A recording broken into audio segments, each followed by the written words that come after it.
Vegetable dalcha பண்ணுறதுக்கு 1 tumbler துவரம்பருப்பு, 1/4 tumbler கடலைப்பருப்பை 2 மணி நேரம் தண்ணியில் ஊற வச்சுருந்தேன். அந்த பருப்பு கூடவே தண்ணி சேர்த்துக்கலாம்.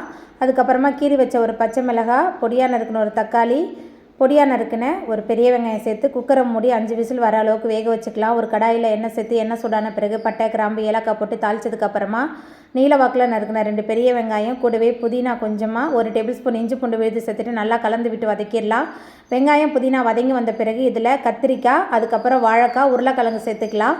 கூடவே குழம்பு மிளகாய்த்தூள், கரம் மசாலா, தேவையான அளவுக்கு கல்லுப்பு, மஞ்சத்தூள் சேர்த்துட்டு கொஞ்சம் நேரம் நல்லா வதக்கிட்டு காய்கறி மூழ்கிற அளவுக்கு தண்ணி சேர்த்து ஒரு மூடி போட்டு வேக வச்சிடலாம். காய் நல்லா வெந்து வந்ததுக்கு அப்புறமா கொஞ்சமாக புளி தண்ணி நம்ம வேக வச்சிருந்த பருப்பு சேர்த்துக்கலாம்.